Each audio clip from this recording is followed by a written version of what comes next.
Hello and welcome back to the Gaming Podcast Live. I'm your host, Mia Byte, as we dive into all manner of the most curiously captivating queer conversations on the web. Indeed. Now, this is a brand new season of the podcast, and I am pleased to welcome not one, not two, but three whole guests today. With me, we have Ace Sutherland, Milady Confetti, and RaffyRegulus. Hello.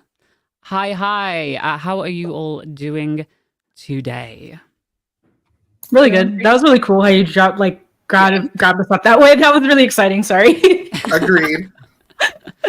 Sorry, it's the nervous energy. I was just got to try and pull everybody into that with me at the same time. But I hope you're having a great week so far. It is 2024, which means that it's 2024. But we are going to make the best of things this February. It is Black History Month, so we've brought together a selection of wonderful individuals to just have a nice conversation and a chat. But before we get into any of that, I wanted to remind everybody that the Gaming Awards is coming at April 7th, which is going to be live on Twitch and YouTube. Obviously, we have Milady Confetti here, who's going to be there with us.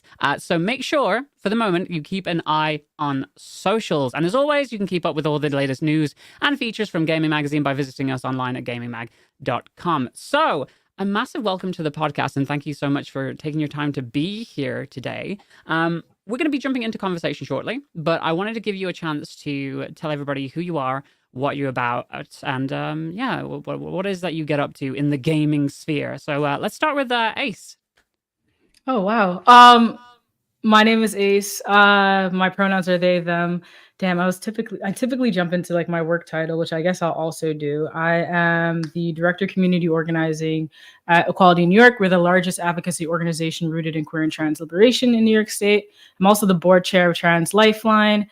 And overall just gamer. I love playing Fortnite when I'm free. I used to be a streamer, but I've since just transitioned to being a regular gamer. I'm coming back to streaming one day. But those are the titles I hold, the things I like to do. And I'm just happy to be here and to be in this space with you all. Heck yeah. I was looking at your bio and I saw, oh my God, you wear so many hats. It's amazing. Like there's so many things. It's really, really cool to have you here. Raffy, you want to tell everybody about yourself and what it is you do? Sure. Hey, everyone. My name is Raffy. My pronouns are they, them, theirs. I am the president and co-founder of NYC Gamers. We're a 501c3 nonprofit that utilizes gaming spaces as a way to have healthier conversations about issues impacting our communities across intersecting identities. And we do that by hosting local events, attending conventions, partnering with amazing game studios, organizations, and developers. And I'm glad to be here. Heck yeah. And obviously you've done a bunch of work with gaming in the past, so we're happy to have you here once again. Of course, last but most definitely not least, we have the wonderful Milady Confetti. Tell everybody about yourself. Hi, everybody. I am Milady Confetti. I am a full-time content creator. I am a variety content creator. I play a lot of baby daddy simulators, such as Coral Island, because everyone in that game is hot. And also Final Fantasy VII, because I really like Sephiroth like a lot. I am the founder of Sisters of the Fog, which is a space for Black femmes who love horror games, Dead by Daylight, and also raising money for various charities.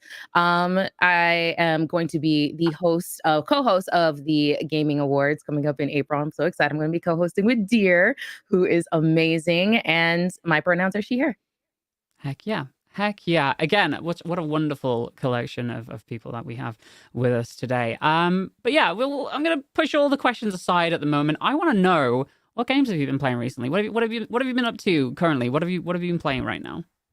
Anybody can I just say real quick, it's so interesting to see that Milady Confetti, like back in the day when I first started, was huge with Dead by Daylight, and that has transformed your content to less of that. Have you been in the Dead by Daylight community for more than 5 minutes? I was in there for a little bit, but I had to leave. Yeah.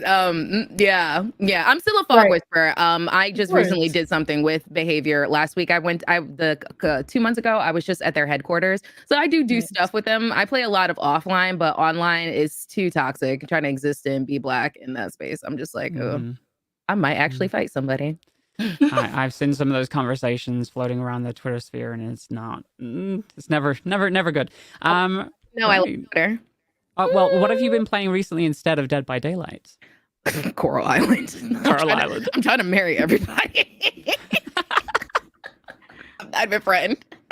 Well, that's not the one I've actually played personally. So is that like very much in the same vein as something like Stardew Valley? Is it one of those types of games? It is, but there's way more to do. So the first of all, the representation in the game is much better than Stardew Valley. The graphics also aren't like, pixelated, so like that's a good plus. It focuses a lot on like, helping and curing the environment. You do have to foster relationships, help the town and things like that. But I really love the like eco-consciousness part of the game. And also you can date mermaids. You could date mermaids? And they're hot too. So Oh, okay. I might be sold on that. You can have date like hot mermaids. 12 baby daddies. Oh my and God. counting. How many of them are mermaids in that game? How many mermaids? 3. 3. Okay. Mhm. All right. 3 that cool, are cool, cool. dateable. 3 that are is there just like a cavalcade of other mermaids that are like hot too and you just can't date them? Yep. Yeah. Sadness. That's the worst thing in That's games. what mods Like you want are for. Yeah. Oh, nice. Very good. Very good. We love that. Ace, what about yourself? What have you been playing currently? Honestly, a lot of Fortnite. I just love being able to kill people in Fortnite because advocacy is hard, and when I get angry, I just go there. Have you unlocked Peter Griffin yet? I have not. No. I have not, but I'm working on it. I was like, once the new season came out, I was slamming that like new battle pass to the point where I was getting onto like custom creator modes and just going to the ones and looking up YouTube videos on how to farm XP quickly. And then I just completely dropped off it. But Solid Snake's back in the game now, so I'm thinking I should get back in. That was me a year ago. Like I hyper fixated on getting everything I could get without having to pay for it. I'm also one of those people that will end up buying the battle pass. But I'll start off not doing that. Same. I'm going to need an invitation so that we could play together because I haven't played this entire season. I was so hyped when I heard that they were going to do the like Lego world. And then I found out that it was basically Minecrafty. And I was like, I just want to shoot things as a Lego. Is that too much to ask for? So, I took a hiatus. Raffy, I would love to play any game with you. Oh, don't say that too fast because March I'm starting my new D&D game and you always got a seat at the table. But I've been mostly playing I've been mostly playing Baldur's Gate 3. My friend group finally beat the game and then we had like if we were playing like balanced difficulty, so we went back so that we could try to figure out different alternate endings and see what that gave. But basically, my protagonist chose to save the Githyanki Prince and become a Mind Flayer. There was honor in that decision because of the way that I played the game. But now I'm starting a new game on honor mode. And honor mode is basically like set it, did it, one save, double the supplies to take a long rest. And once your characters die, like I think that the game automatically deletes your save file. What? That's honor mode. It's basically Dark Souls. So I misheard you at first. I thought you said auto mode. I was like, yeah, is that game has an auto mode? That sounds awesome. That's what I heard too. I heard auto. Oh no, sorry, honor mode. Like, that sounds horrific. The multitudes of accent that became this. Honor mode, but awesome. Mostly awesome. New York. Yeah. Wonderful. I honestly like if you've played through once, I can see how that could be very appealing. I'm just too scared that I would just mess up and lose people too often for modes like that. Like the really, really hard ones, the difficulties. Like I tried to play XCOM back in the day where it was like, yeah, you lose people and you just don't get them back. I was like, I don't do this. I like people, like I don't lose them. But yeah, that should be a lot of fun. I hope you're having a lot of fun with it. I have not gotten through Baldur's Gate 3 yet. I think I got to the end of Act 1 and then I just stopped because I got distracted by something else with my ADHD mind. But yeah, who else has played Baldur's Gate 3 on the... No? I started it streaming-wise, but like the Dead by Daylight community, the Baldur's Gate 3 community is very interesting. Wow. I had a take, not really a take. It's just like how I interpreted the situation with Asterion being on like the A spectrum. And people are like, no, he's literally like a hoe. He's just traumatized. And I'm just like, there's actually a word for that, and it falls under the A spectrum. But you go off because of your narrow view of what asexuality is. Yeah. And whatever.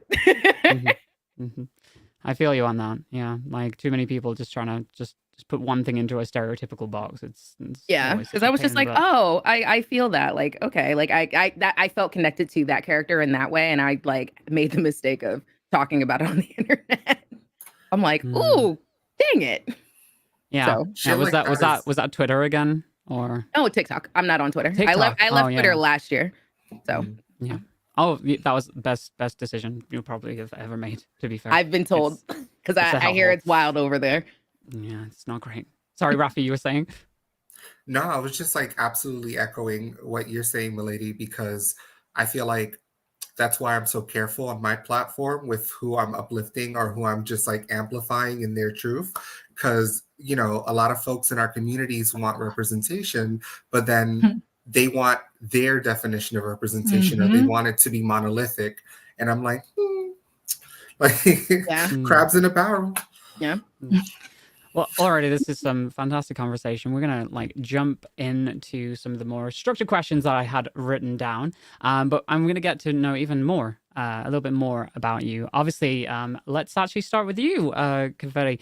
I wanted to ask about generally your career as a streamer. You're a fog whisperer. You've done a lot of cosplay. You were partnered in front of thousands at GlitchCon, wasn't it? Oh yeah, I was there for that. Yeah, you were there for that, which was fantastic to watch. But breaking that down back to like the initial beginning, how did you get started in streaming, and like what caused you to say, okay, this is something I want to do? Yeah. So I initially I was introduced to live streaming, particularly just the platform of Twitch in the realm of live streaming when I used to work at GameStop. One of our customers, he's alive. He's a veteran. His name is Mike, really dope person. But the day that Mortal Kombat X came out, he was like, oh, like, you know, he was handing out like business cards. And I was like, what is this for? And he was like, oh, I'm going to be streaming this game on Twitch tonight. And I was like, what did you just say to me? So he introduced me to Twitch, and also is the person who introduced me to Dead by Daylight. So yeah, I was just on the platform like very, very, very infrequently. And when I graduated college and went into higher education, Twitch was more so just an outlet. Because, you know, I had a full-time job. I was living in LA. Like, I was like, this is not like a necessary thing. So, you know, I didn't take it seriously. But when the pandemic happened and I moved back home so I could, you know, hunker down with my family, best decision ever. For the lockdown, I lost my job because I had another job in higher ed, but I thought like, you know, things could be like remote or whatever, but it was literally in admissions and like nobody was coming to the colleges, like, because that was a done deal. Right. So I lost my job and the unemployment system was completely backed up. And the only thing I had monetization wise was Twitch. So that's when it went full time. That's when I went full time with it because I had to, and maybe in a way that was a blessing in disguise because here I am and I'm happier. I have no intention of going back to higher education. And this is where I want to stay. Heck yeah, I love that. I love that it was like born out of a necessity at the time, but now it's like grown into something that's like so much bigger.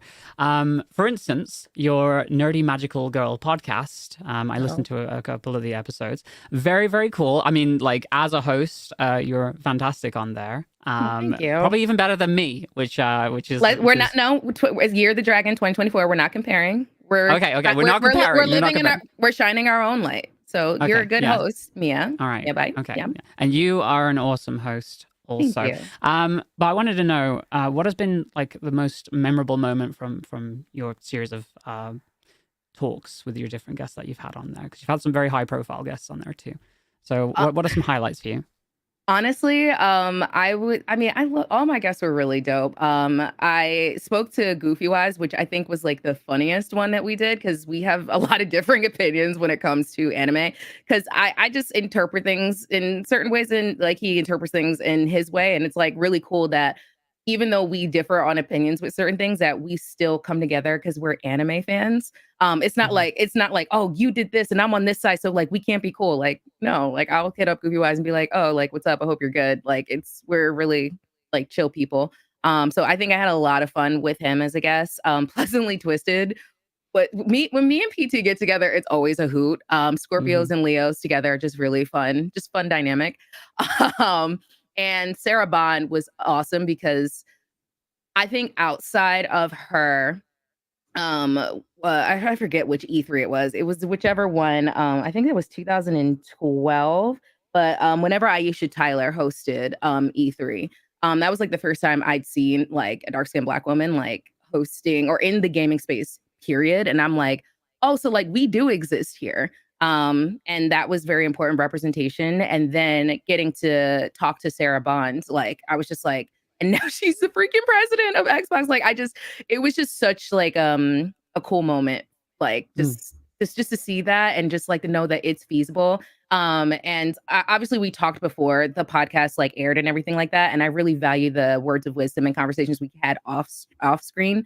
I'm not going to repeat them because like I'm going to keep that to myself because it was just very special for me. And I was just like, it was just very person to person. And, you know, I've like even like I even vented like some of my doubts about like being here. And she was like, girl, she was like, don't make me come there and snatch you. And I'm like, okay. So yeah, it was just there. I love all of my guests. It was just a very touching moment. And I'm excited that next week season 3 starts. So. Yeah, I was gonna say it's back this month, isn't it? That's awesome. I love that. I love that.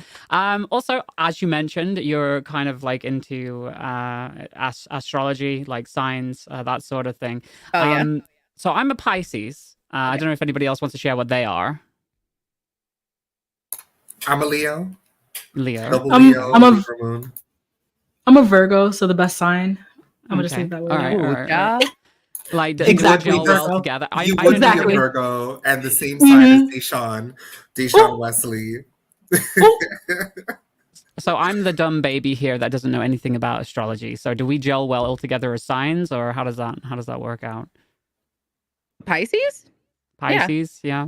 Okay. Cool. Awesome. Epic. I love that for us. Sorry, I know like next to nothing about astrology. But I had a friend I know my sign very well. Okay. And then like cool. when things like mesh or don't mesh, and I'm just like, and then I'm like forced to investigate, and I'm like, ooh, okay, yeah. Interesting. Like one of my like best friends, but also like my arch nemesis, I call him. He's a Leo, so I'm just like that's vibe has been there for like going on a decade.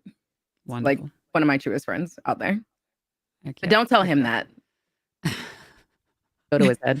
I'll try not to. Right. Ace. I want to know a little bit more about you as well. Obviously, you're a board chair for Trans Lifeline, which is a fantastic organization. I've done work with you all in the past, and it's always been a great time. And I know you do a lot of great work for the trans community, the helpline itself, the micro grants. I want to know how you got started with them and a little bit more about your role, if you're okay with speaking on that.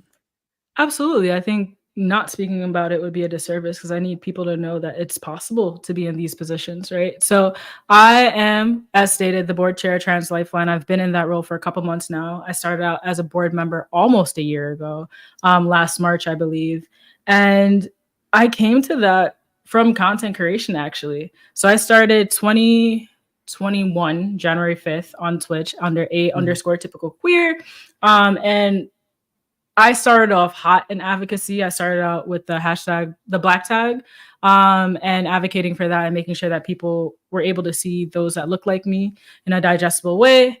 And then got picked up by like Pink News, Adidas, and things like that to talk about advocacy and why that representation is needed. And then through that, started talking to the trans community more and understanding that I also identify as non-binary, right? In addition to being a Black individual and all that encompasses, because I'm also an immigrant born and raised in the country of Jamaica. I was raised homophobic and transphobic and all the phobics. Like I will own that because I was able to learn from that and be who I am now, right? But I wouldn't be here without my past. And that includes all of it. And so, yeah, I did all of that. And then I realized like my full-time job, because I wasn't a full-time creator and I really wish I could have been, and maybe one day I will be, but my full-time role was taking up so much of me and my mental health that I had to dedicate more time to this, right? Which is to be an activist, and to be an activist for queer and trans New Yorkers. And so using my state advocacy to inform my national advocacy as the board chair of Trans Lifeline has been very transformative. And I've been able to give back to my own community in the gaming space specifically. I was able to bring Chi-Chi to TwitchCon actually in Las Vegas through Trans Lifeline. So I'm using this opportunity to uplift our people. Oh, it's very, very cool. Like I said, you wear a lot of hats. So you're also the director of organizing over at the Equality New York, which is the grassroots organization for LGBTQ and like just general equality. You're also the board member over at the Transformation Project, which provides accessible info for ongoing anti-trans legislation. I believe that also organizes events too, if I'm not mistaken. Yep, we have some events, but yeah, we do. The bulk of our work is tracking the anti-trans legislation across the nation. I was just looking at the Instagram and I was just like, oh, here's new legislation. I'm just like, oh God, because there's like so much right now. And also you're the support group facilitator over at LGBT Center NYC, which is more awesome work. So what I wanted to know is like, how do you have the time for all of this? Starters. Honestly, no, go ahead. Please finish. There's so much there. So like, yeah, how do you have the time to just like devote so much time to advocacy? Like it's amazing. I get really excited. I apologize for cutting off. I get really excited because I want people to know that it's not easy. I want to start off with it's not easy. The reason why I do it though is because I was born into it. I've been my own self-advocate since I was a child. I'm realizing now. I did not grow up in an ideal home situation. So a lot of my trauma shows up in my advocacy and fighting for the rights of other people in all forms. And I use the privilege that I have, right? I have a master's. I came to this country. I speak like this. I can code switch, all these different things to uplift those of us that did not and do not have the opportunities that I have or have had. So it's not that I have the time, it's that I find the time. And additionally, I'm learning that like, I can't add many more things to my plate because I am losing parts of myself that I don't want to lose. And I don't want to lose that for the community, even though I understand that I am a benefit of the community, but no one's going to benefit if Ace isn't around. It's like, I constantly think about like, I need to be a better advocate for things, but like, people don't realize that it takes so much energy and takes so much of yourself to put into these things as well. So I admire anybody who literally can get up in the morning and just go out and do that every single day. It's absolutely fantastic. So thank you for the work that you do. If I may, advocacy is a range, right? Like it doesn't have to be you're out here at the rallies and leading the marches and shit. It could be putting a tweet out, putting an Instagram post, speaking to someone one-on-one, right? Advocacy is a range. I don't want anyone to feel like you have to be at the forefront of the fight to be a part of the fight. Far from the truth. And I'm realizing that now. And also, you don't have to be an advocate. You don't have to do it. You don't have to be at the forefront, because when you are fighting for the community that you're a part of, it's hard as hell to do that and to own that. Sometimes your own advocacy is just showing up and being alive the next day. So I want to put that out as well. That's a wonderful message to pop out there. Definitely very helpful. Now let's switch over to Raffy here, the lovely Raffy. Obviously, I wanted to talk with you about your work with NYC Gamers, which is an organization that, again, I've said that Gayming has had the pleasure of working with a couple times in the past. So I know that the NYC Gamers, it started around 2012, and it started with the regular meetups with all manner of gamers, which is awesome. How did you personally get started with NYC Gamers? So I always identified as a gamer. Gamer with a Y wasn't something that was accessible to me per se, but I grew up gaming, right? It's my earliest memories. My dad's best friend had a Pac-Man arcade, like an original arcade machine in his basement in the South Bronx, right? That's amazing. Can I just say that, to have an original Pac-Man machine? That's so cool. And it's wild because I think it's still there, but I will never it will never leave that basement, nor will I ever see it again. But I'm confident it's still there. And I'm just like, you know? And like my earliest memory with my family is playing Tetris or playing Duck Hunt, right? my earliest memory of questioning my gender and my relationship to me is playing Legend of Zelda. And, wondering if Link is Zelda and like learning that the princess is Zelda. And I'm like, is Link a boy or a girl? And then playing a game like Pokemon where they're like, are you a boy or a girl? And I'm like, no one's asked me that. Right. So it's like, gaming has always been intertwined with who I am as a person, right? And the way that I share myself with others. But NYC Gamers specifically, I would go out to the clubs and stuff. I was a party kid in New York City. And every once in a while, I would hear about events that were being hosted by Shane Cherry. And Shane is a part of the board of NYC Gamers. For a long time, Shane was one of the only people who was really uplifting and highlighting gaming as a part of like the nightlife culture. So I would go to a lot of his events. And eventually I was invited to the Facebook group when it first was created. And later on, I became a moderator. And then, it was like a snowball effect from there, right? You get to know people, you're invited to go to certain, events and gatherings, conventions. We've been around since around 2012, but it wasn't really until 2018 that we started to organize and have more of an idea of who do we want to be and what do we want to do with the platform. And I give a lot of that credit to our time at the Diversity Lounge at PAX East.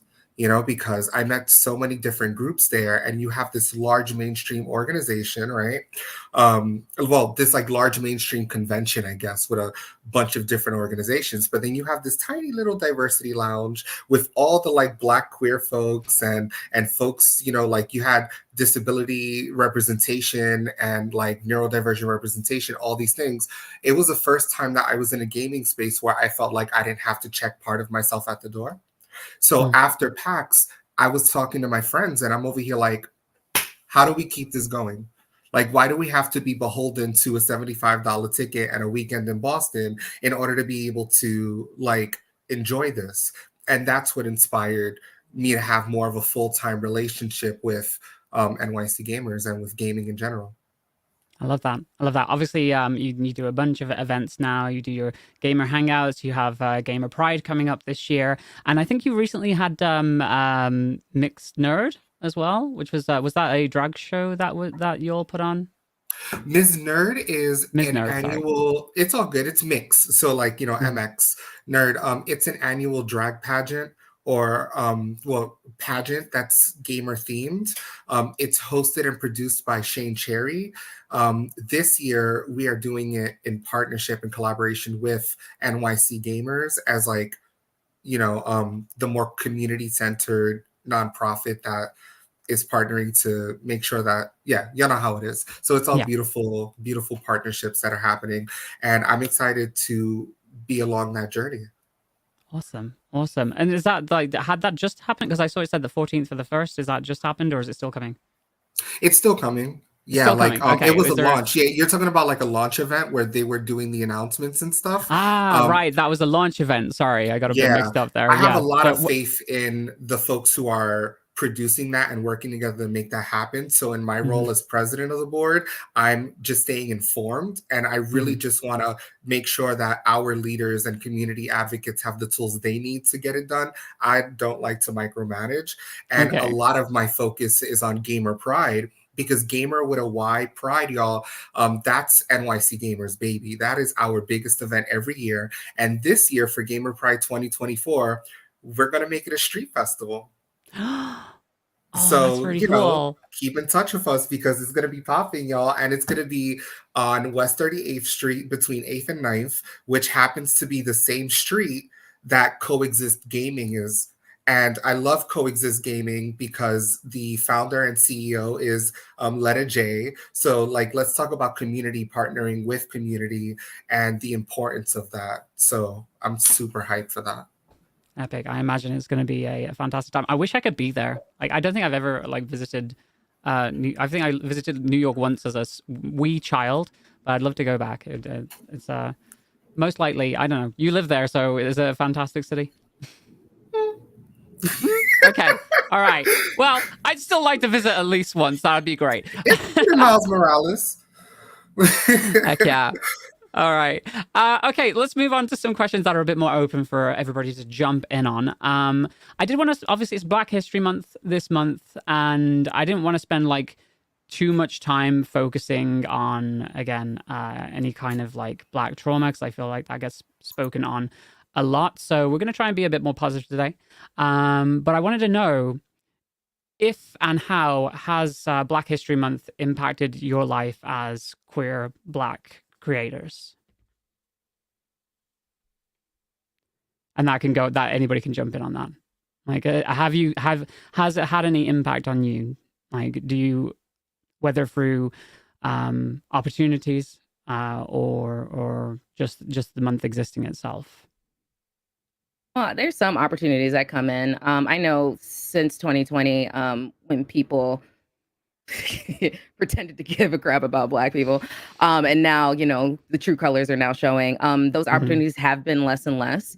I've personally noticed, but I know I take this month. I mean, I'm always insufferable, but it's just like that extra like insufferableness. I'm just like, during Black History Month? Are you okay? No, excuse me. Like, yeah. So I just, you know, I have fun. I'm just unapologetically me.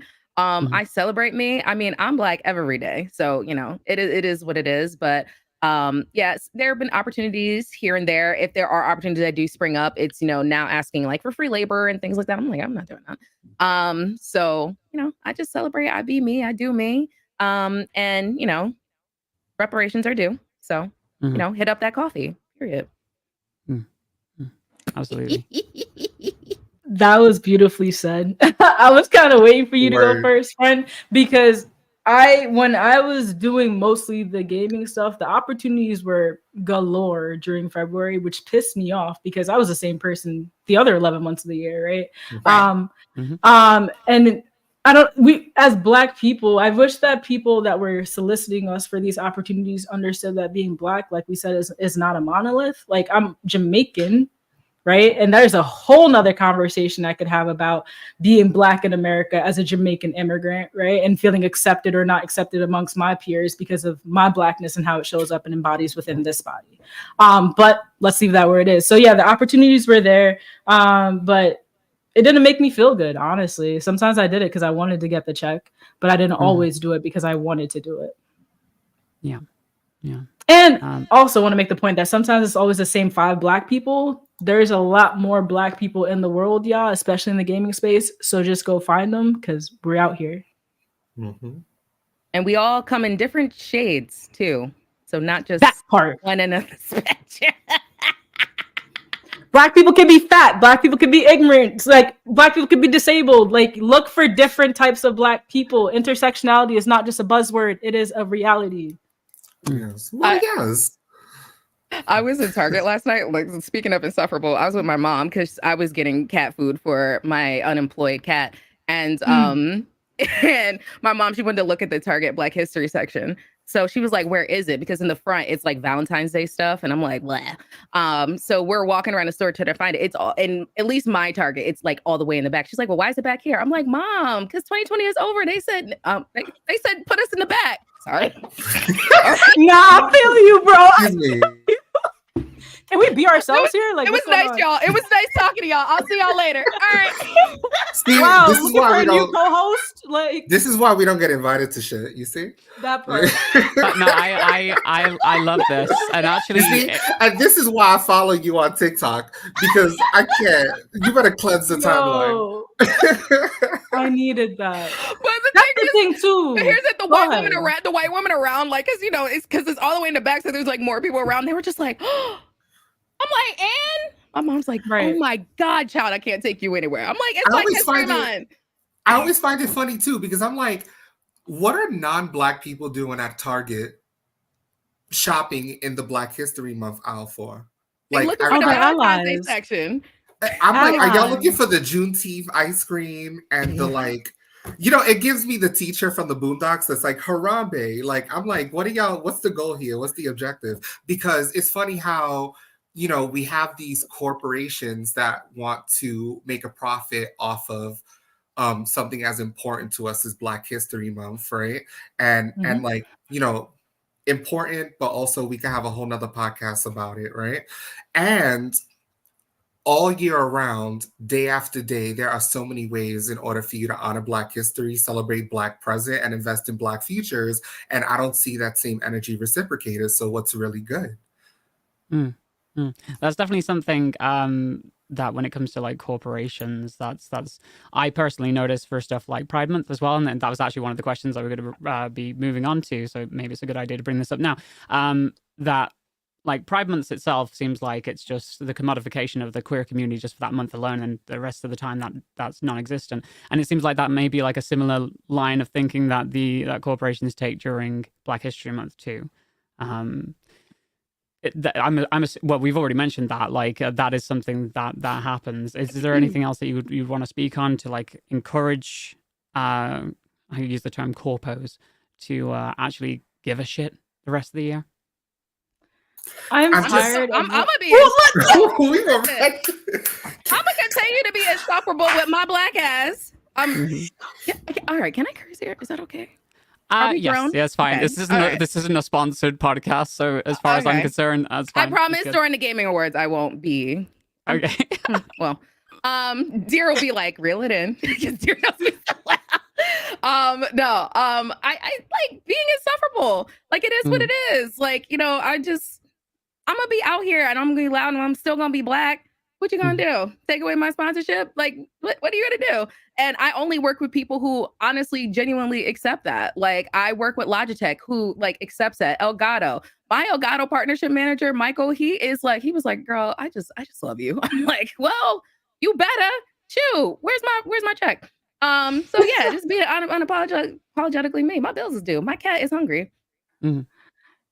I'm gonna keep it honest with you. I hate these these months because I feel like I can only be parts of myself during this month. Like June, I hate June. I hate June because we should not be only celebrated during June as queer and trans people. However, I hate June, especially now as somebody that works at an organization for LGBTQ rights, where I see it from that end too, of like, they really only reach out to you during that month to get shit done. Literally. And then outside of that, it's like, whatever. And we see even you, Milady, used to work in higher ed. We see it everywhere across sectors. Yo, it's not just in gaming, y'all. Like, this shit is happening to us when we have the controller in hand and we don't have the controller in hand. And it pisses me off. I went to Creating Change in NOLA 2 weeks ago.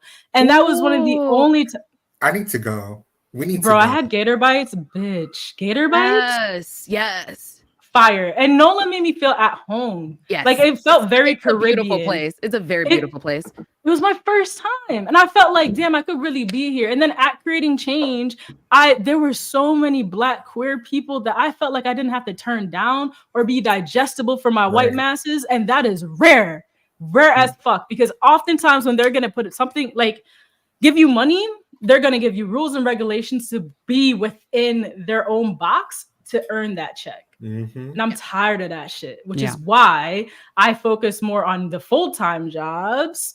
But they also have their own crap, and I'll say that out loud, where I sometimes feel like I have to water down myself and my identities to be digestible for the masses and be invited places.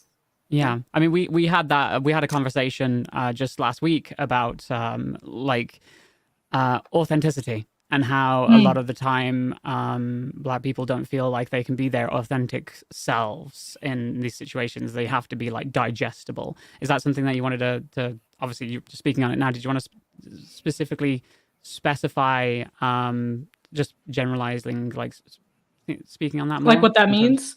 Yeah. Yeah. Like, so how has that impacted your life? I think is what I'm trying to say.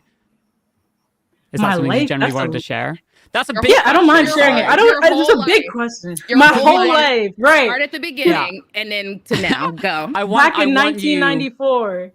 No, I'll answer it, but I'll give you the answer in a raw way, right? 1994, being born and raised in the country of Jamaica, right, where all I saw was predominantly Black people. Then coming to America, I came to America twice, Chicago and New York. There's a lot of white motherfuckers here. And a lot of people don't respect my Blackness. And I did not understand that when I was younger because I was dealing with the fact that I was the Oreo. Y'all could get into that definition if you want. But I was the Oreo in the spaces I held because I speak like this. because I don't go around, they think, dropping the N-word everywhere when I really do. You know what I'm saying? I can talk like a nigga if I need to, or I could talk like I can be at the table with you. It's about what parts of me are being called out, right? So yes, I've had to be digestible. Yes, I've had to turn down my blackness. Yes, I've had to stop myself from saying things. And mostly I choose to do that because I want to be at that table. I want to be continued to be invited because y'all not going to choose who you're really scared of, right? Even though I still am one of those people, I just play the game with you. So 1994, being an immigrant, being here, being in higher ed, like I got my master's, I got my bachelor's, I worked in state government. I had to be digestible to be in that role, right? And that turned out into investigations because of my blackness. And then coming back to New York City and holding a leadership role in a predominantly white advocacy space, even though it's supposed to be reflective of the people that we serve. Yo, being digestible is something I have to deal with every day. And that's just because I want to be paid. Yeah. Capitalism rearing its head. And that sucks. It sucks that you cannot be your authentic self through like that generalized like level of anxiety and fear that you just either just won't get those opportunities otherwise. That it's absolutely awful. And sometimes it works the opposite too. Like I know I have felt especially like I would say like 2019 ish 2020, like there would be certain aspects, especially like after I told everybody else that I was asexual. I'll say asexual because I don't want to say like I'm you. Like we just it happens to me all the time. Because all black people look alike. Right. So when I came out as ace, when everybody like, you know, I told everybody else that people would like invite me to like podcasts or they'll invite me to stream with them or play with them because they think that like I find this like during Pride, especially like they're like, oh, like, well, there's like a racist in chat. Can you read them? Or like, you know what I mean? Like that type of thing. And it's like a form of like minstrelsy. And I really had to unpack a lot of that in therapy because I'm just like, because it was usually like a non-black person who's just like, oh, well, you know, confetti, blah, blah, blah, blah. I'm like, but then I'm just like, that's also like, it's a form of minstrelsy, but also on my end, it's a form of like people pleasing. Cause it's like, you know, do I want to be at these tables? Like, you know, these people are cool, but like, then you find out that they're assholes. So it's like, it works like in both ways and like both suck. Both suck a lot. And it's just very, very annoying. And then when you start putting up those boundaries, like, no, I'm not doing that. No, this isn't my community. Why do you have racists in your community? Like, why do you allow them? Why do they feel comfortable saying that in your chat? Then it's like, oh, then all of a sudden you stop getting the emails. You'll stop getting the calls. You'll stop getting, you know, all the things. And yeah, you're difficult to work with and things like that. I'm like, no, you just have racist tendencies or are one. Or, you know, when we're talking about asexuality, a lot of things, I think it's a lot of people just, not that I don't understand. I don't want to insult anybody's intelligence, but I guess they're just not like very well informed. You know, they talk about like your ace experience and then like, it'll just get like it'll cross a little bit too many lines. And I'm like, hey, I'm not comfortable with that. Like Cough Girl talking about that, like that's very personal. And it's just like, well, you know, so people can understand. Okay, then, you know, like you just said that to me, type that into Google and tell me what you find.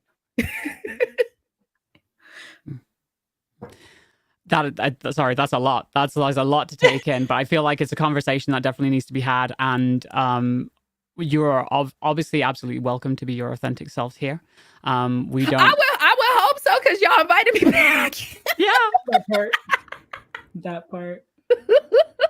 Honestly, it's nice though. It's like these conversations are the conversations that need to be had, and the conversations that I like personally. I want to see more of as well. I want to see more people just talking and being their authentic selves rather than having to fit a specific role of it. And there should definitely be more allowance within, again, like not just the gaming industry, but everywhere for that to take place. I know that like even us gaming as a company, we still have work to do in terms of like diversity and inclusion.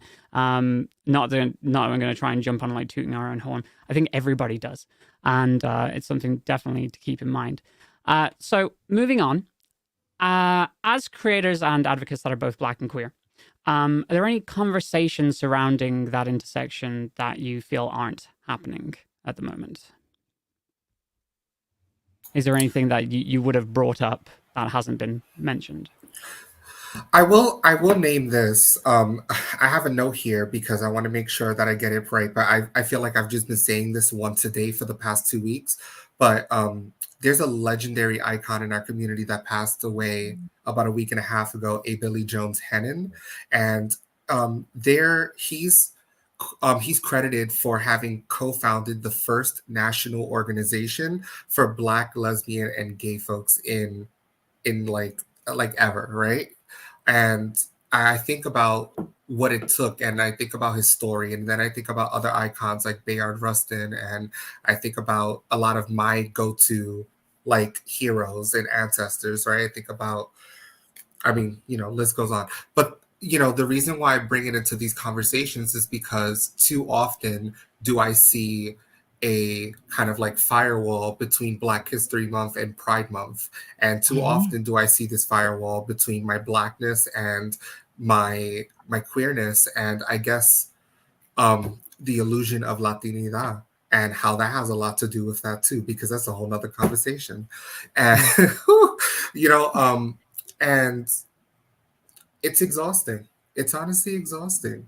But I'm in a place where I earned the privilege of being the president of a board at a 501c3 like nonprofit organization, right? And like I earned that. That's why I try to be really careful when I say that it's a privilege, because privileges are unearned, right? But I use my platform in ways that, like when Milady and Ace say, right? Like we have to code switch sometimes, and sometimes we have to make hard decisions that makes us feel like we're editing ourselves. But when I have an opportunity to bring the fullness of myself into a decision, because I don't want folks in my community to have to edit themselves in retrospect, like I do what I got to do, and I got to show up for us, right? I've been reached out to by corporate sponsors who wanted to connect with NYC gamers, and they were ready to open their purse, but they wanted exclusivity. And I'm like, that's not going to happen. And here's why, right? Like, it's wonderful being able to say that you're going to partner with this one organization, with this one video game console, or this like one video game developer. But why am I limiting my community to the exclusivity of this one thing, when that's just like mirroring how we have to constantly limit ourselves and our lived experiences? NYC Gamers is pan-platform, and so is our community, and we're all about cross-platform compatibility and all those things, because it doesn't just start and end with video gaming and with tabletop gaming and all that. It's how we communicate with others. That's why I wholeheartedly believe that the wine gamers means you belong. It's about community. It's about communication. So why is it that you want to talk to my Blackness in February and you want to talk to my queerness in June? Talk to me, and don't get me started. Like October is Latinx Heritage Month.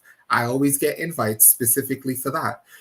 December is a World AIDS Day, and I will get specific invites to things for that, right? Like the more identities you hold, the more often you feel that segregation in your life. And I use that word because it's loaded, and it still happens. And social media is a wonderful example of that.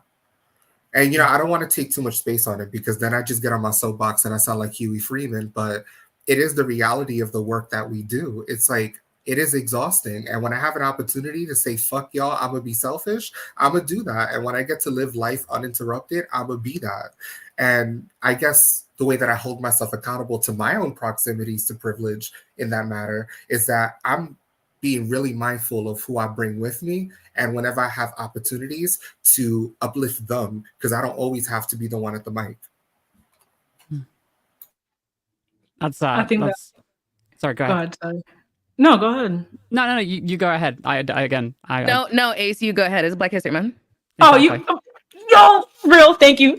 So here's the thing, right? Raffy said all of that, and I feel like there's 3 stages. There's for me, jumping into this shit and wanting to be at the forefront, but understanding that in order to get there, you have to say yes to the opportunities that don't feel good, right? And I did that. I said yes to the opportunities that made me water down myself.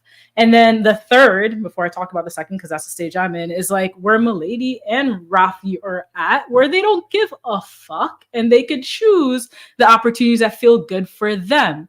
I am learning to be in my confidence. I'm at stage 2, where I'm about to be where they're at.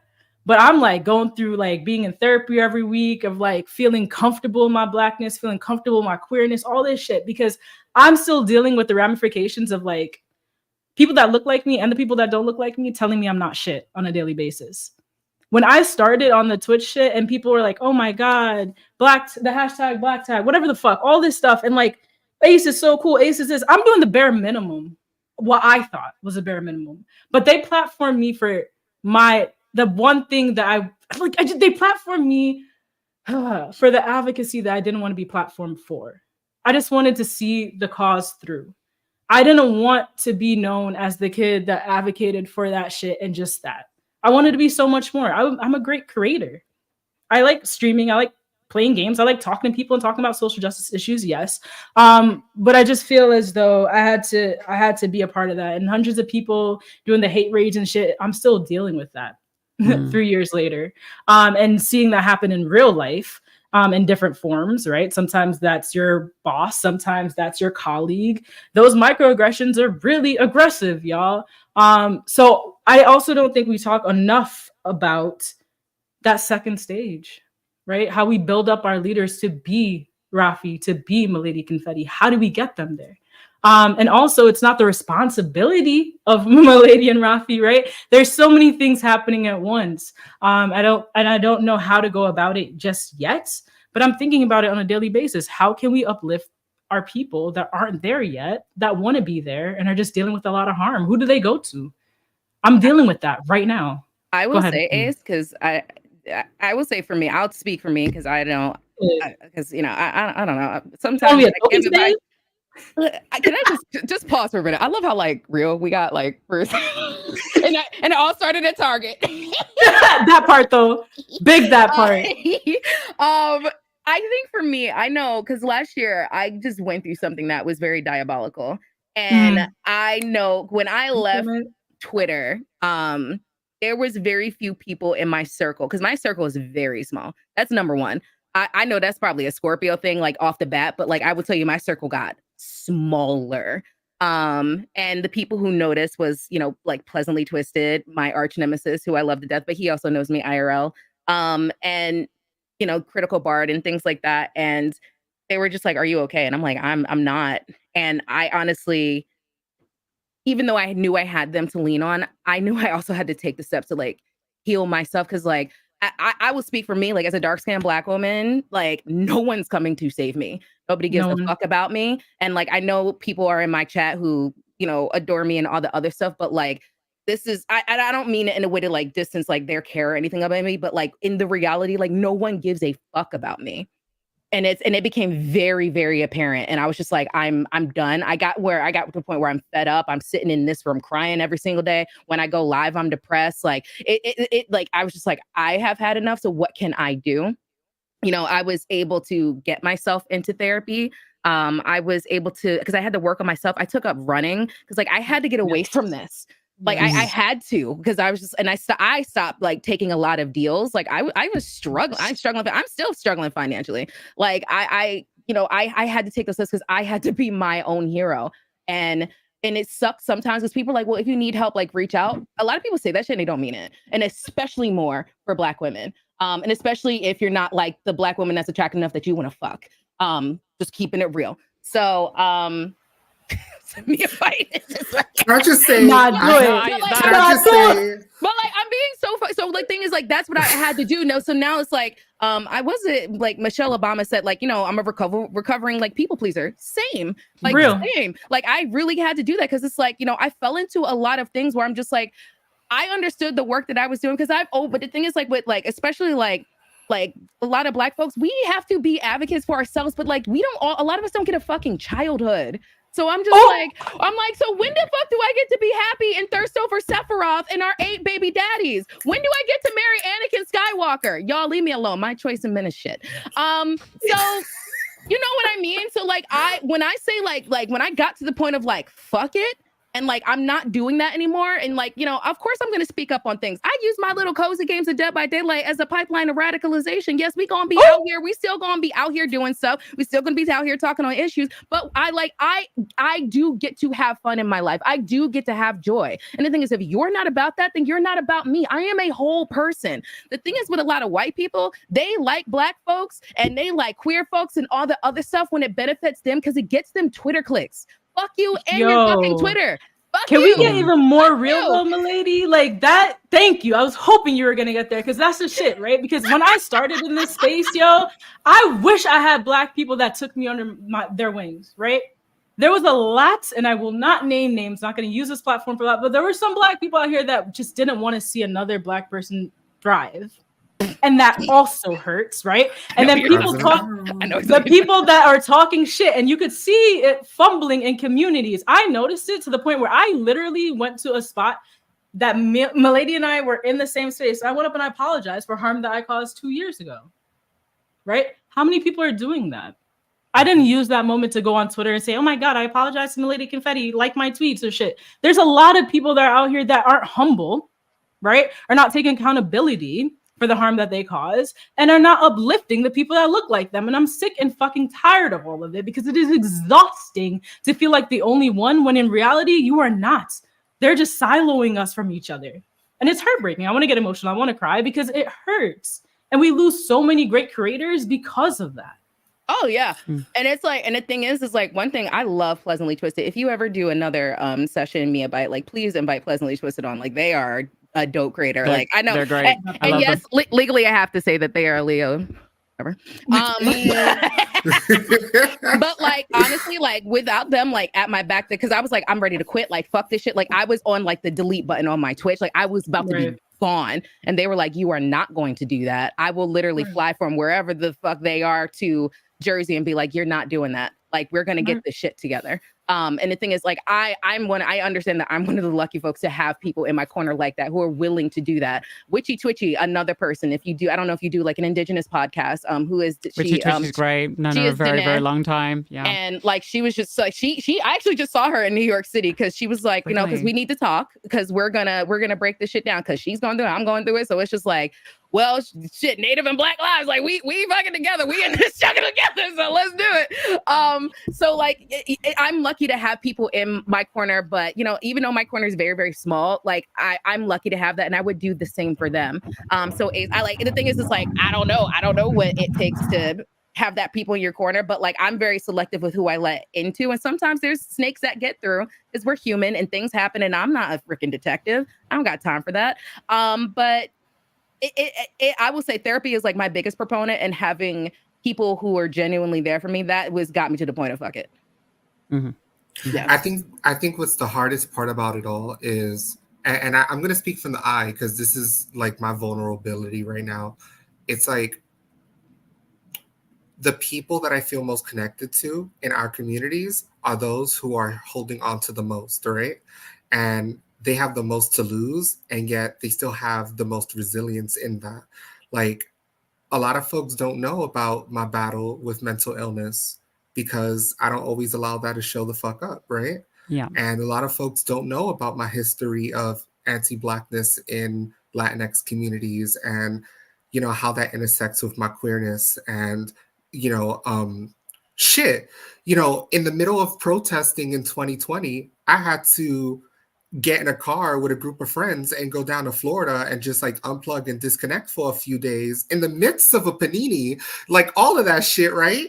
Because I was absolutely getting to a point where I didn't know whether I was navigating imposter syndrome or self-sabotage, because I felt like I constantly had to show up for other people, but I felt like there was no realistic way that people could show up for me. And I'm like, you know, and it's because of those experiences that I'm the person that I am today. And this is why I have such an attachment style to folks in New York City who are like just so fucking authentic in the way they show up. And I follow people for a reason, and I talk with folks and I bring them in for a reason, because I see the ones who ask how you're doing outside of the holiday. right? Outside of the requirement.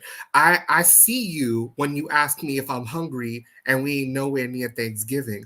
And I will never forget that because that's what saves me. You know, like I'm a product of ballroom. And while you have folks who are actively in the ballroom community, making sure that these kids are ready to walk the balls and get their tens and all the things, I was backstage making sure that these kids were housed and that they had harm reduction options and that it wasn't always about judgment or about finding a way out and like all that shit, right? Like I paid my fucking dues to my community and I'm still doing it. So why is it that I'm still in debt? And why is it that I'm not living a life that's livable? And why is it that I'm still expected to be this pillar and to hold on to these pillars? You know, but then you got folks who are doing half-assed the barest of minimum and you don't see them sweat like we do. You don't see them navigate the shit that we do. And I'm just like, you know, and maybe that's what makes me jaded, and maybe that's what leaves me in a place where I try to be real careful just how much space I take up, because sometimes it feels like a volcano, right? And maybe I am afraid of being the next Monique, and maybe I am afraid of being the next Taraji. Maybe I am afraid because if I get blacklisted, if I get A-balled by Microsoft and by Nintendo and by all these AAA shit, all it takes, it's no shit. I love Gaming Mag with all my heart, but y'all are a monopoly when it comes to my voice in our community. And all it takes is for me to say one thing to not be aligned with y'all energy. And I can be the person that is the next one to be gatekept, the next one to be A-balled. And then who's going to be that voice? then who's going to take that place? Because I don't wish this shit upon anybody. Nobody. And I don't wish leadership on nobody. Go ahead. Period. That part. Because I say, like, speaking of like being blacklisted, like if we're gonna be fucking for real, I know I'm blacklisted from Square Enix because I spoke out last year. So this is when I left Twitter about that shitty fucking game that came out. Where what was it called? Pleasantly Twisted. The Leo has entered the chat. Forspoken. That's what it was called. Oh, and yes. The thing is, it had an all white writers room, which was trash. When they went on interviews and they talked about like, you know, the character and everything like that, they're like, oh, like she has like a hip hop swagger, like hippity hop. I was just like, what are you, fucking Justin Bieber?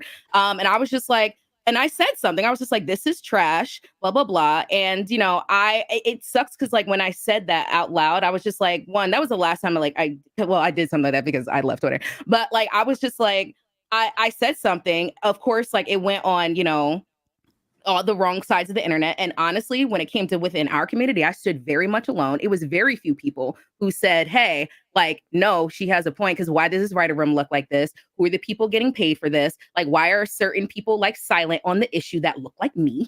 Like what's going on? And like, it like literally PT was like one of the people like, was just like, I need you to just back off. I just need like, get off the internet for a day and come back because this is some bullshit. And was like one of the only people to be like, no, like she's right. Like, what the fuck? What are we doing here? But it's okay because the gaming studio closed. So that's why you do right by Black women. You know, and I'm happy that we jumped to mental health because that shit, what you said, Milady, about like, we don't get to have a childhood. I never get to talk about the domestic violence I'm a product of. You know what I mean? Like the shit that I'm still trying to heal from while I'm creating new instances that I need to heal from 5 years from now, if not 5 seconds from now. Right? I joked and said, I don't wish leadership on nobody. Let me inform you, that's not a joke. I do not wish leadership on anybody. If you want it, I'll help you. But I will tell you the realities that come with that because you are going to stand alone 90% of the time until you find your tribe. And some of those niggas ain't chickens. And that's the hard part too, right? Because I'm healing from understanding that, even though my family doesn't love and accept me, I'm worthy of being loved and accepted. Right. But this gaming space has not fostered that for me in 100% of the ways. This gaming space reignited a lot of my trauma. Can I say, Ace, you are so powerful though. Like, I just want to shine like some love like your way. Cause like, I know we didn't get off on the greatest foot, you know, and all that other stuff. And it's like, okay, we talked about that, you know, it's water on the bridge, whatever. But the thing is like, you're so powerful. And the thing is like, your light shines so fucking bright, regardless. And when like I know you say you're not in your fuck it phase, but like I think you're just there like a little bit, just like I just gotta own it, right? I just gotta say it, right? Yes, I mean, because the thing is like it's like even when like, you know, we're talking about like the black tag and things like that and all that stuff going on, but outside of that, like you are a dope creator. Like when you speak on things, like whether it, and it doesn't even have to be about anything like that's related to any of, you know, intersecting identities. Just when you speak of something that you're passionate about, like you are such a great speaker. Like the things that you, and the thing is when you try to convey a point or somebody doesn't understand something, like especially like in a game or whatever you're doing, like you just have a certain way of just like making it so relatable and understandable and digestible and be like, oh, okay, that makes sense. That's why I couldn't get past that part. Or that's why, okay, that's why, like, you know what I mean? So like, you dope. And I just want to shine some love your way because like, I don't like this self-deprecating talk that's been going on. I don't like it. So it's Black History Month. It's Black History Month. And we gonna be out here shining this Year of the Dragon periodic table. I appreciate Sorry, that. Raffy, to cut you off. Sorry. No, you great. You keep going. I appreciate I'm just that. like, Ace, we be I just gotta get this out because like Ace, we be having these conversations because we maneuver so many similar social justice and nonprofit circles, right? And I feel so isolated in that. And I know what it's like to dedicate over a decade's worth of like selfless work and philanthropy to a community that won't even give you something as humbling as an award or a thank you, right? And now I'm so jaded in the work that all I want is a damn promotion and a raise and a sabbatical, you know? Like, but you out here and you're so unapologetic, but I also feel so protective of you in the most anti-oppressive, you know, consensual way, because I see how many directions you're being pulled into places of leadership. And I see you constantly being encouraged to take up the mic.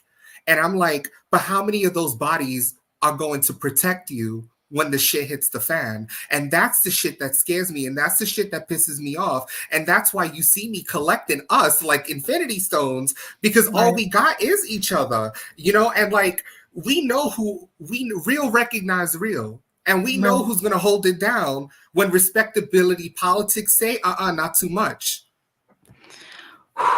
I just want to say real quick, that's a lot. Thank y'all both. I needed that. I haven't been okay, right? And I haven't been okay for a very long time. And this space created that for me. I lost all my friends, right? Because people didn't understand me, didn't ask me, didn't bring me into spaces, didn't just assumed who I was without remembering like, nah, this is your nigga. I haven't changed. My title's added, yes, but I haven't changed. At the core, I am the same person. And it means a lot specifically from you, Milady Confetti, because you named it. Like, we didn't start out on the good foot. And I didn't even know you knew who I was outside of Ace, like atypical queer. And the fact that you could sit here and tell me that like the way that I say things is helpful means the world to me, because we don't get opportunities to hear from people like us all the time, bro. And Black women are not given the respect or the mic to love on other people. So thank you for using your time and using your mic to breathe fire and life back into me. I needed that, y'all. I am not okay, but I'm getting back to that.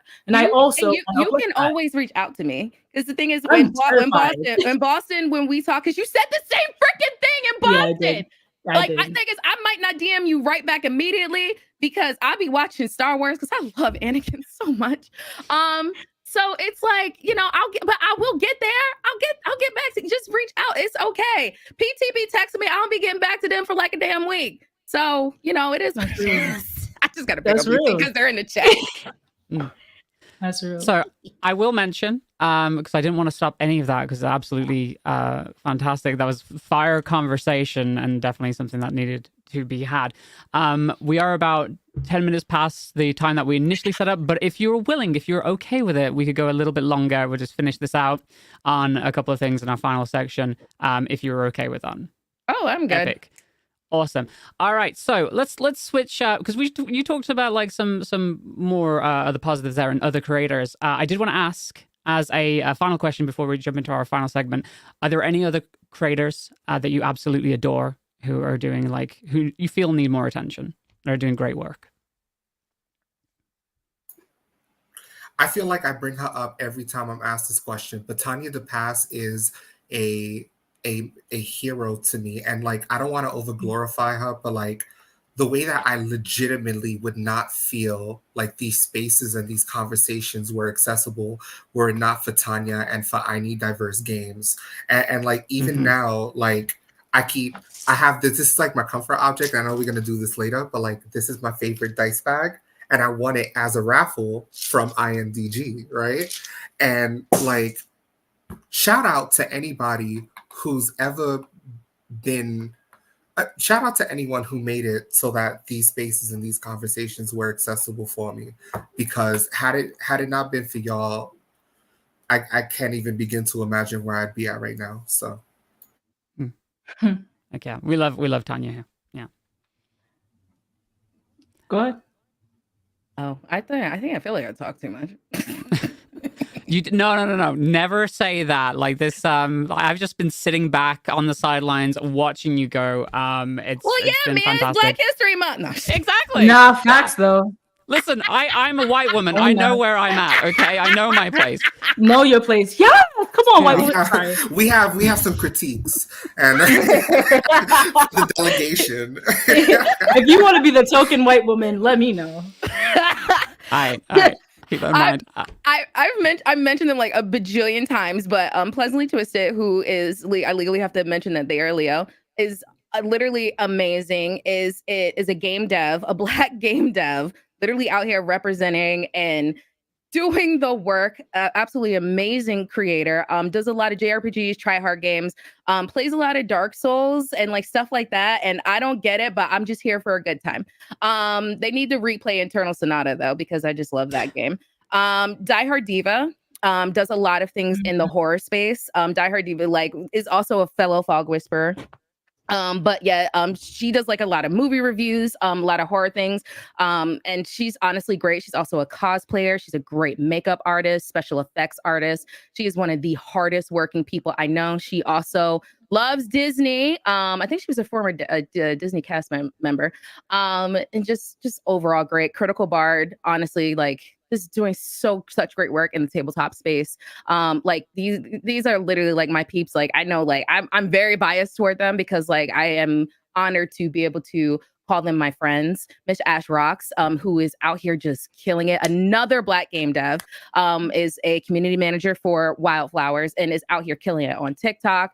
Honestly, I feel like has really like transformed and uplifted like the Wildflowers TikTok. She just works so stinking hard. So like, honestly, those are amazing people, amazing folks. Go follow them. If you don't, you're anti-Black. Ooh. Hell yeah. Yeah. And Ace, is there anybody you wanted to shout out?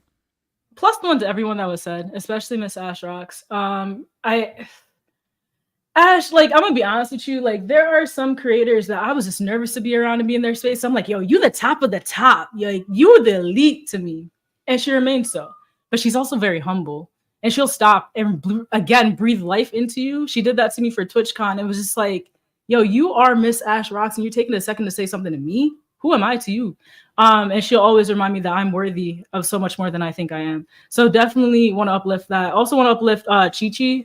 Chi-Chi's amazing. They're a trans creator, Black trans creator. He, they pronouns, I believe, or they, he pronouns. They are also a therapist, which I think adds to who they are as a person. They're very just, oh my God, they're just centered and they allow you to feel so safe in their space. They get a lot of shit though, because they're Black, they're trans, they're therapists, they're everything in the world that people hate, but want to love when it's, you know, beneficial for them. But definitely Chi-Chi and Miss Ash Rocks, I want to uplift them. Fantastic. All of those names, if you're listening, make sure you go and check them all out. I'll do some investigations and I'll try and get everybody all the links added to the description. So if you haven't already seen it, pop down there. If they're not there yet, it just means I haven't done my job and I need to get to that. So I'll make sure that gets done. Right. So we're gonna wrap up, but before we do, we have a brand new section for the new season of the podcast that we're just doing very, very quickly called Show and Tell. Yes, our guests have brought in one item that holds some significance to them. So that could be anything special that they love. So it's a game that they're looking forward to, a movie, an award, anything. I forgot that I don't have mine on hand. It's literally there. So I'm just going to grab it real quick as an example to the rest of you. Yeah, let's do that momentarily if I can get that over. Damn, everybody going to get their shit. Yeah. All right. So just an example. This is the first time we're doing this. I'll show you all this. So this is my guest pass for the Final Fantasy VII Rebirth press event. It was just really, really cool being there. Just the fact that, and I know we spoke briefly about Square Enix, but it was very, very cool for I am a massive Final Fantasy VII fan. It's my favorite game of all time. I've spoken about it multiple times on the podcast, so it was just really, really good to get to be there at the press event and just see like-minded folks who are absolutely amazing. The other creators that were there. For instance, like got to spend some time with Alex Bukala, who's absolutely fantastic. Definitely a creator that I would shout out as well. He as a musician, wonderful, wonderful person. But getting to just be in that space for one of my favorite games of all time, absolutely loved it. So yeah, that's my show and tell today. What's everybody else brought in? Let's start with Raph. What did you bring in for show and tell? So I couldn't decide because that just makes sense when you see what it is, but it's definitely my dice bags. Because I am a dice goblin. I am a dice dragon. Okay. So like this is my favorite one that I have because it was a gift from a friend on the West Coast. They legitimately took the time to create this for me. Right. Oh, wow. And then I love that. I especially love it because I own dice that have little trans flags in them and little non-binary flags. And I have somewhere around here my dice with the little ace flags in them. And it just makes me so I feel so gender euphoric when I get to roll the natural 20 with my pride flags and I get to show out and show up in everything that isn't rainbow but is so colorful. And like, if that makes sense, because it's like shade, but yes. And yeah, like I have this big ass dice bag with this big ass. I'm a dungeon master my too, God, so when you that's see this amazing. heavy ass die, know that shit's about to go down. Yeah, So I'm like, oh no, I gotta go. No, this is the fuck around and find out die. So you know. I don't like that. I don't like that die. I saw this TikTok just to bring it onto like Dungeons and Dragons for a second. Then this is something you want to use as a DM. But there's a die that's like a D19 that only goes 1 through 19, and they were talking about there could be a very interesting late game curse where if somebody gets cursed, you give them instead of rolling a D20 anytime now they have to roll a D19. So they're not like nothing bad is happening to them, but they don't quite feel themselves. They can't ever hit a crit. So yeah, maybe use that. I've never seen a D19 before, but that was very fun to watch. That sounds like some game stuff. Game tips. I'm like, wait. So a D19 and you could never roll a critical success? Bitch, is this about me? Is this my life? Is this my that's what I've been using as well. Who child? Yeah. Awesome. Ace, what did you bring? I've been wearing it the whole time. So Caribbean Crossings, this was a conference. It's an annual conference by the Caribbean Equality Project in New York City. They do a lot of work. They're a nonprofit that does a lot of work for queer and trans Caribbean folks to come to America and to be safe, right? And when I first met them, when I first realized they existed, it was so... I'm still dealing with the emotions because, like I said, Jamaican, born and raised. So I still don't understand that you could be Jamaican and be queer and trans, and that's okay.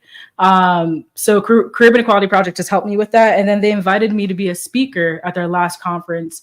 And that was so dope. I shared the space with some icons like, oh God, some people that I just never knew that I would be in their space in that way as colleagues. So yeah, just this sweater. It means the world to me. I wear it everywhere I go. I wore it to NOLA because queer people can be Caribbean and we could be proud of that. I love that. That's awesome. And the fact that you've been wearing it the entire time as well is just like 10 out of 10. Hell yeah. Absolutely. Okay. Confetti, what did you bring? Okay. So I talked a lot about Star Wars and I love Anakin Skywalker. This isn't anything to Anakin Skywalker. I just want to reiterate the fact that I love that man. So this is my lightsaber that I got during the Jedi Survivor event that Disney invited me to. And that was like, so I remember when I got the email that invited me to the event. And I was like, there's no way. Like I had to reread it because I'm there like, yeah, and like, because they paid for everything because it's the mouse. And they were like, we're putting you in a hotel, like we'll handle your transportation, like don't worry about it. You're not to the event itself, but like for other excursion stuff, if you want to bring +1, like that is okay. So I brought my mom. And then at the end of the event, they gave me this lightsaber from Cal Kestis. So this is his lightsaber that he uses in the game. And it's really like wild to say, like, I worked with Disney Mm. And like and I was like, I am unapologetically me. But also, this was last year when I was going through it. So like, I know that I was present for that because like there's something about Disney and the mouse that just encapsulates my brain. It's probably capitalism. But it was just wild to me because it's just like I've always been myself. And the thing is that also happened after the whole Forspoken thing. And I felt, because the thing is, that's a very serious fear to like be blacklisted and things like that. Because I know I'm on Square Enix's shit list. And like, if that's the L I have to take for y'all making a shitty game, like that says more about you and your racism than anything. But the thing is like, fuck Square Enix because I got to work with Disney. Like, fuck you. Like, and they pay for everything for me. And they gave me a lightsaber that weighs like 20 pounds. Fuck you. Hello. So that's like and also just like now, going through therapy and things like that, I'm just stepping into myself to be like, I work with freaking Disney and I'm proud of that. And I say that like, yes, and I'm not gonna dim that. I worked with fucking Disney. They paid me and invited me out there, flew me out, my mother out, and took care of us. And like that's really cool. And that's an amazing experience. It's an unforgettable experience. And I love that little rat sometimes. But yeah, so this just means a lot to me. I want to say how awesome it is that you took your mom to the event as well. Like that's amazing. I absolutely adore that. Yeah. My mom, she comes with me a lot to my creator events. She was with me at TwitchCon, and I asked like one of the people who like invited me. I was like, "Can I bring my mom to the Xbox party?" They were like, "Oh yeah," and she was there eating. Creators like loved her. Trashly like my mom, like it was just like a whole thing. And like people, she's like, "I'm leaving with a little fan club." I was like, "Easy there, whoa there." But yeah, she comes with me with a lot of places. So. I adore that. I adore that so much. Right. So that brings us to the end of the podcast. I wanted to say thank you to everybody for joining us today. Today's guests, obviously, Sutherland, RaffyRegulus, and Milady Confetti. Before we end here, though, I want to give you all a chance to let everybody know where they can find your content and what you have coming up. We'll start with you, Ace. Oh, damn, I was not prepared for that. So _typical queer. I do a lot of stuff on Instagram right now. My focus is on, I do a lot of collaborations with state governments. I was recently doing an Mpox video with the New York State Department of Health, and that was really cool. So those are the kind of things I do now because I want to navigate being a creator plus being someone that's going to run for politics one day and what that looks like. So that's what I'm doing. I'm also creating content and programming in Flatbush, Brooklyn. So more to come there. Heck yeah. Love that. And Raffy, yourself, what do you got coming up and where can people find that? So definitely the most important thing on the agenda for me is the Gamer Pride Street Festival. To my knowledge, we are the first and only street festival of this caliber. So I want us all to show up and show out, So if y'all want to keep in touch, you can follow me at RaffyRegulus on all social media platforms, or you can follow NYC Gamers at official NYCG, NYC Gamers, where the wine gamers means you belong. Hell yeah. Hell yeah. And Milady Confetti, what have you got coming up and where can people find that? So coming up, I am starting season 3 of The Nerdy Magical Girl. I'm so excited for that because I was also recently featured on Crunchyroll. So like, what the hell? So I'm so excited for that coming up. You can follow me on Instagram, YouTube, TikTok. What else do I do? Oh, Twitch. My community has all my brain cells. At Milady Confetti. I keep it very simple. Yeah, that's pretty much what I have going on, and I'm so excited for this year. Like, I'm just excited for life. Yes. Mm-hmm. Heck yeah. Heck yeah. Okay, make sure everybody that you go and you drop follows and you go to the relevant links and give our guests some love today. They've been absolutely fantastic. And thank you so much for joining us for the new season of the Gaming Podcast Live. We're going to be back in about 2 weeks' time for a very special discussion about character creation in video games. What makes that conversation so special? Well, you'll just have to tune in and find out. Now, in the meantime, you can follow the Gaming Mag channel here on Twitch or subscribe to the YouTube channel so you don't miss any of the amazing shows that we have. And of course, podcasts can be listened back on any of those platforms. So if you want to go and look up the VODs for the older shows, go ahead and do that. And if you want to watch us live, head on over to twitch.tv/GamingMag. But we're also live now on YouTube. YouTube too. So if you're there watching us, thank you so much for joining us. So until then, make sure you keep reading and watching Gayming Magazine, and we will see you very, very soon. Bye for now.